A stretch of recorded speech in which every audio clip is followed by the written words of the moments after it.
So I know St Nicholas, but that's almost it. And I don't know why he's St Nicholas. Is it no boxes under the cassocks?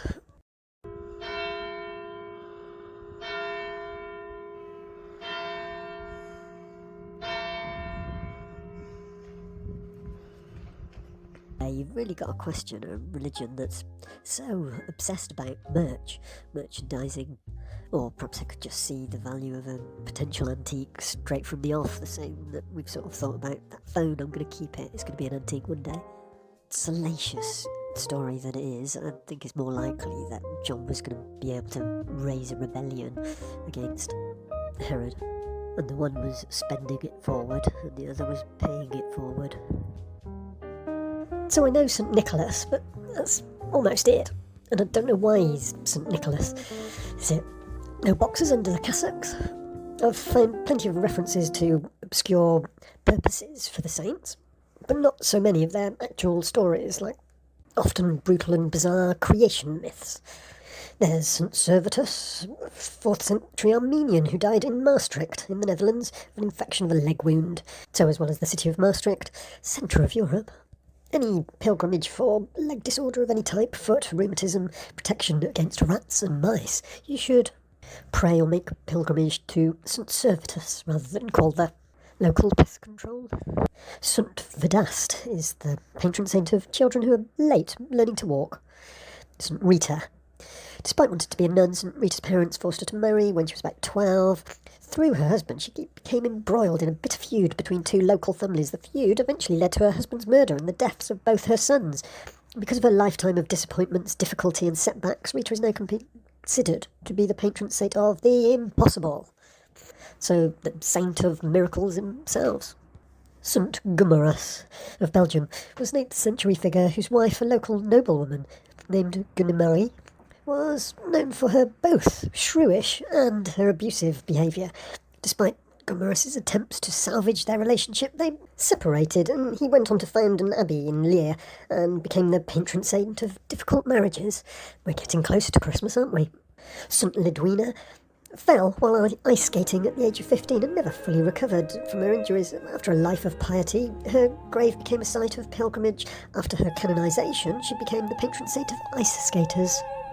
Is it going to be a white Christmas?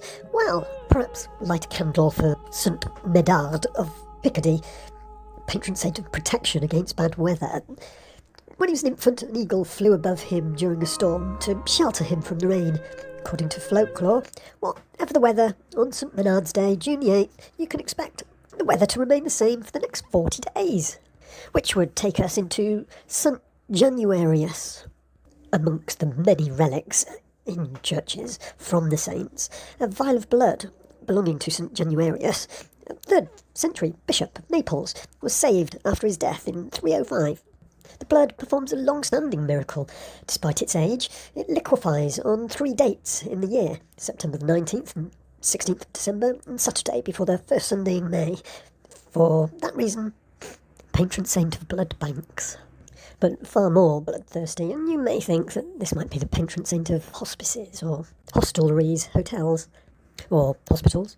St Julian the Hospitaller, this is the Knights of St John, opened a hostel for travellers and dedicated his life to providing hospitality for the sick and needy, but only after he'd killed his parents in a twist on the story of Oedipus. He became the patron saint of murderers, amongst other things. He'd essentially run away, and a long time he had nothing to do with his parents. He married and set up a home with his wife. His parents tracked him down in their older years, and his wife greeted them when he was out on a business trip. And she was so accommodating. She took the spare room and gave the parents-in-law, the marital bed. Greater comfort, it's understandable, but then St Julian came home in the dark. We've all done it, tried to get into bed, there's someone else in there.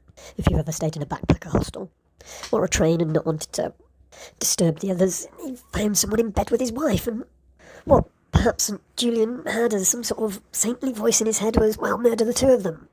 Après, on turning on the lights, he killed his parents. His wife eventually got over the fact that he was quite so amenable to killing her, and she helped him repent forevermore. I think it should be the wife that's the saint. St Drogo was afflicted by a mystery ailment that made him physically repulsive, and he's now considered the patron saint of unattractive people. Entirely unrelated, he's the patron saint of coffee houses. Surely public houses would have been better. Lots of alcohol, and you know where I'm going with that. Edinburgh in Scotland, a good city for a Christmas or New Year break. Adopted by the city as such, St Giles is the patron saint of breastfeeding. What could be more lovely for a nativity scene at Christmas? Nativity. I think I made a Freudian slip there. St Giles is said to have lived as a hermit in the south of France in the 7th century, nourishing himself only on the milk of a female deer. Not dear, darling, my love, but hind or hart, fast of flight and strong of kick. Perhaps he dazzled her with his halo, like Carlites. Longevity of the relationship, but the intimate milking process, probably the extent of the nurture and suckling exchange, perhaps saving her from a royal hunt. Back to the nativity, St Balthazar. Medieval tradition has it that the 3 kings who visited Jesus in the stable came from all corners of the medieval world. Balthazar hailed from Africa, frequently Egypt. At the time, Romani card shops and sideshow sleight-of-hand merchants were popular entertainers across Europe. Because it was mistakenly believed that they came from Egypt, hence gypsies, the Egyptian king St Balthazar came to be their playing cards saint. No, not Hell's Angels, St Columbanus. Spent much of the 6th and 7th century roaming around Europe, and that love of the open road has led him to be considered the patron saint of motorcyclists. Specifically Siena, San Bernardino, well known for his crowd-pleasing public preaching, is considered to be the patron saint of advertising and public relations. Of personal interest to me, St Adjutor. Either escaped Muslim captures in the First Crusade, escaped by swimming, possibly to Cyprus, or just a Crusader territory, perhaps all the way to the French enclave, and was transported back to France by Mary Magdalene. Perhaps it was the name of a boat, or else calmed a whirlpool that was emerged beside the boat he was travelling on. He's considered the patron saint of swimmers and those in danger of drowning. You'd think scuba as well, wouldn't you? But settle back, there's 10,000 saints in 2,000 years, a lot of miracles, and you can be venerated unofficially. St Rita became a non-virginal nun with 2 children after ending a family feud, and lots of piety. St Elmo's fire, angel freed him from prison. He did some baptising. Romans didn't like the baptising either. So he was rolled down a hill in a barrel full of spikes, which he survived. And good, the emperor tortured him, as was the fashion. Whipped, coated in pitch, set alight, which he also survived. Pitch, you just couldn't get the good stuff in the Roman days. Should have gone for naphtha, like they've got in Iraq. After escaping yet again, recaptured and tortured, he died after having his abdomen slit open and his intestines wound around a windlass. As you'll see in any iconography of him, he's a patron saint of sailors, electrical charges at mastheads of ships.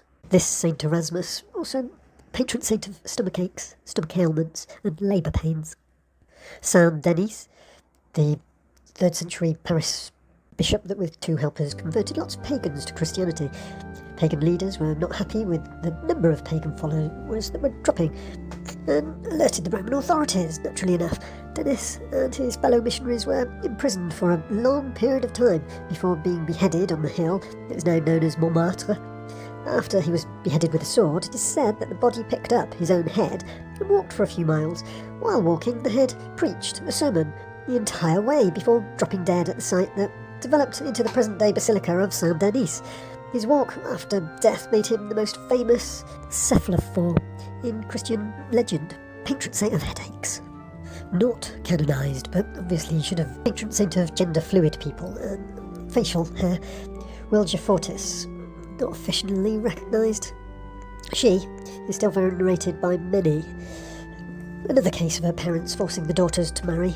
Wilgefortis's father promised her to a Moorish king, an Arab. To escape the unwanted marriage, the teenage took a vow of virginity and prayed to God to make her repulsive. As an answer to her prayers, she sprouted a full beard, which ended the engagement. Enraged, her father crucified her. After death, she became venerated as a folk saint, especially by women seeking to be disencumbered from abusive husbands. It would just be too depressing to write her up as the patron saint of those vulnerable to honour killings. That oxymoron.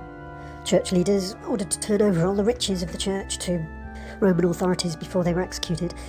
St. Lawrence asked for 3 days to gather everything up, make sure he got everything. He obviously distributed the riches to the poor instead, and after 3 days he presented the city's poor as the treasures of the church, along with widows and consecrated virgins as the precious crown. This angered the prefect, and he ordered Lawrence to be cooked to death on a gridiron. St. Lawrence, after suffering for a long time, famously exclaimed, "I'm well done on this side, turn me over." This humorous last words that we'd all aspire to led to his veneration as the saint of cooks, chefs and comedians. My spiritual father. St. Apollonia was tortured to death by a mob in Alexandria, Egypt. A prophesied calamity. Naturally, turn on the Christians, frenziedly. This virgin deaconess of the church was seized and had all her teeth pulled out or shattered. When her chastity was threatened, she jumped into the fire that a mob had prepared for her death. Even though suicide is considered a sin, virgin martyrs of the time, like Apollonia, were honoured for protecting their vows and staying true to the church. Apollonia thus became the patron saint of toothaches and dentists, as well as assuming the role of the tooth fairy in some parts of Italy. Known as the last scholar of the ancient world, St. Isidore lived during a time of violence, widespread illiteracy and cultural disintegration. When he served as an archbishop in Seville, Spain, he was instrumental in the assimilation of the different barbarian cultures into the Visigoth kingdom, looking to foster the spiritual and material welfare of the people. His strongly religious leadership led to the conversion of many to Catholicism, and he fostered education amongst the people by introducing them to philosophers such as Aristotle. A prolific writer, Isidore started an encyclopedia, patron saint of students, computer users, computer technicians, programmers, the internet. Because you use the internet as an encyclopedia of universal knowledge, don't you? Or more outdated, archaic thoughts like him for use of the comma, the period and the colon. I have saved St. Nicholas till last, patron saint of sailors, merchants, archers, repentant thieves, children, brewers, pawnbrokers and students. What's that got to do with Christmas? His 6th of December death date, he threw money through a window, landed on the shoes, the family's shoes that were drying by the fire, and they found a little treat in the morning. He did many kind and generous deeds in secret, expecting nothing in return. Patron saint of voyagers and sailors as well, saving many people from famine. It is the time of pagan midwinter feasts. He spared the lives of those innocently accused. Turkish-born. I don't know if that's why we have turkeys at Christmas. He did get put in jail at one point by the Romans on a pilgrimage sailing to the Holy Land. He got some sailors to chill out in a tempest.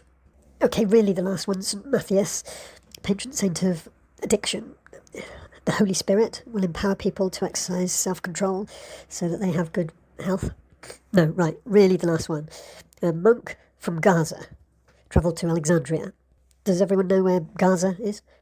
He got the name and address of every prostitute in the city of Alexandria. He hired himself out as a day labourer and took his wage to one of these women at the end of the day. He would hire the woman for the night and, according to legend, spend the night praying for her or preaching to her. This practice was condoned by the church, and many prostitutes in the city abandoned their profession and became wives and mothers. St. Vitalis of Gaza. St. Vitalis was killed by a man who misunderstood the nature of the monk's visit to a brothel and struck him on the head. He managed to return to his monastic hut. Large numbers of prostitutes of the city came out to explain his works and walked in candlelit procession with lanterns as his body was brought to the grave. Venerable Vitalis of Gaza. Big in the Oriental Orthodox Church. But things would be amiss if there's the process that I've gone into before with Bepe, B''PH, if you want to read about it. 8 days after the birth of Jesus, he would have been Jewish, wouldn't he? The yard was chopped off. Joseph is most likely to have sliced off the foreskin and stopped the blood flow. Perhaps that's what the 3 kings descended on the stable for, to stop the blood flow from the little member of the Son of God. Such a thing might bring people out of the woodwork, wouldn't it? At the turn of the century, in 1900, before the First World War, the Catholic Church again tried to discourage circumcision. Europe isn't the Middle East or Africa climate. The small town north of Rome. On New Year's Day, the 1st of January, would march around the town, the priests proudly holding aloft Jesus' foreskin relic. But you're not allowed to write about it, you'll be excommunicated. For the Feast of the Holy Circumcision, I'm not sure what you're supposed to eat. I don't know if it's sausages or what. Chipolatas? But 1983 it got stolen. Don't know if it went back to the church, whether it went to whatever the local mafia near Rome are called, I've forgotten. Satanists, perhaps it was them. In the Middle Ages, a dozen churches across Western Europe claimed to have the holy foreskin. That's enough for all the disciples put together. Did they all donate to spread the word? Memorabilia has to be signed and authenticated. In 800, Charlemagne, the French fella, king, unifier, crusader, presented the little bit of vellum and a little splinter from the cross to the Pope to help for better communing with the divine. They're incorruptible by natural decay. If you're fully committed to understanding God on earth in fully human form, the lack of sanctity of the little PP is part of it. There is, of course, the breast milk of the Virgin Mary. St. Catherine of Siena, the mystic marriage. It's been painted by Giovanni da Palio in 1460. St. Catherine of Siena had a vision that she was married to Jesus Christ and his foreskin served as the wedding ring.